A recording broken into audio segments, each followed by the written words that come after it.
Secret Building atau bangunan suci mungkin biasa dikenal dengan bentuk kubahnya, tapi sebenarnya bangunan suci ini memiliki gradasi bentuk dan juga mengalami akulturasi. Misalnya seperti di Asia Tenggara sampai Asia Timur, bentuk ini menjadi pagoda. Pagoda tersebar mulai dari Jepang, Cina, Korea, Taiwan, Vietnam, hingga ke berbagai negara lain. Sebelum suatu bangunan suci dibangun, umumnya selalu diawali oleh kemunculan fenomena spiritual, bisa melalui wahyu, mimpi, atau wangsit, lalu dilanjutkan dengan meditasi atau sejenisnya untuk mengkonfirmasi wangsit tersebut. Jika dirasa sudah mendapatkan konfirmasi, maka pembangunan baru akan segera dieksekusi. Jika di daerah Timur Tengah berbentuk lurus dan lempeng selayaknya bentuk konstruksi piramid, maka makin ke timur bentuknya semakin berornamen.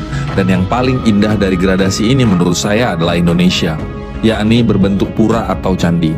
Meski candi memiliki fungsi dan simbolisasi yang lebih kompleks, setiap budaya punya kepentingan untuk membangun bentuk itu. Tentu saja karena bangunan ini dianggap ada apa-apanya.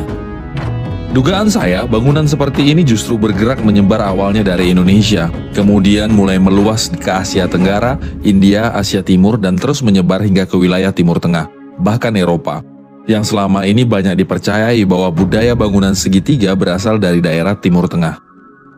Jadi para pemburu piramida ala Mesir di Indonesia sebaiknya harus berpikir ulang kembali, karena bentuk piramida Timur Tengah mungkin hanya terdapat di Timur Tengah, sedangkan di Indonesia tidak ada piramida seperti di Mesir.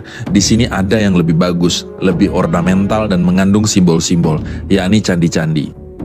Cina melakukan remapping terhadap posisi-posisi piramida di negaranya. Rusia bahkan meneliti serta mereplika piramida ini dengan membuatnya dari bahan fiber. Ternyata mereka dapat menemukan efek pancaran energi yang serupa dengan piramid asli.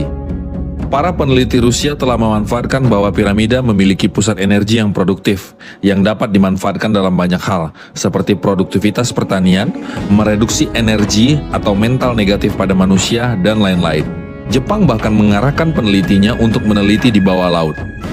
Demikian juga di Indonesia telah dimulai. Beberapa peneliti tengah mencari bentuk piramida-piramida yang tersembunyi. Mereka menduga bahwa gunung ataupun bukit berbentuk kubah, jika digali akan ditemukan sebuah piramid di dalamnya. Apakah benar gunung berbentuk kubah mengubur piramid? Entahlah. Namun sepertinya tidak ada, karena gunung kubah adalah wujud dari piramida itu sendiri. Memang begitulah bentuknya, alami. Di padang pasir, kondisi alaminya tidak memungkinkan terjadinya fenomena pembentukan gunung seperti di Indonesia. Jadi dibikinlah oleh para leluhur candi buatan atau piramida. Bentuknya lebih simpel. Mungkin dasar pemikirannya adalah yang penting fungsi utamanya terpenuhi. Struktur piramida tidak harus seperti yang ada di Mesir, bisa bervariasi dan bergradasi bentuknya.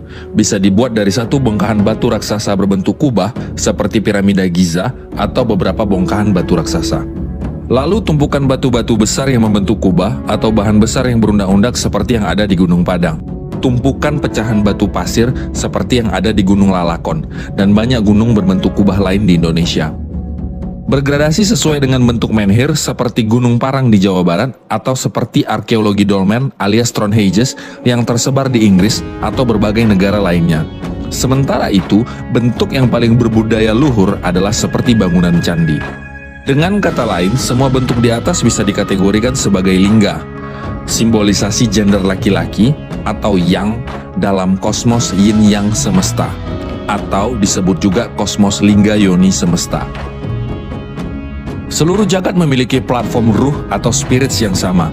Setelah suwung, semesta berkarsa melalui karya atau cipta, karsa, dan karya sebagai platform dasar yang disebut dengan aether atau bahasa populernya spiritus. Spiritus men-trigger api kehidupan atau kundalini yang meyakini lokus sistem cakra seperti ular atau the servant of life yang bergerak dari mandala atau muladhara atau root chakra hingga mandala hyang atau crown chakra yang pada jasad manusia terletak pada pineal gland. Dan pada ujung dari setiap antena bumi yaitu candi, piramida, pura, dan sebagainya. Pada bumi, root chakra ini terletak di kutub selatan, lalu memanjang berputar atau coiling seperti naga bumi yang melintar ke poros bumi, ke atas dan ke kutub utara. Piramida dan pineal gland diperlukan untuk tetap getting the tune dengan frekuensi sumber kehidupan.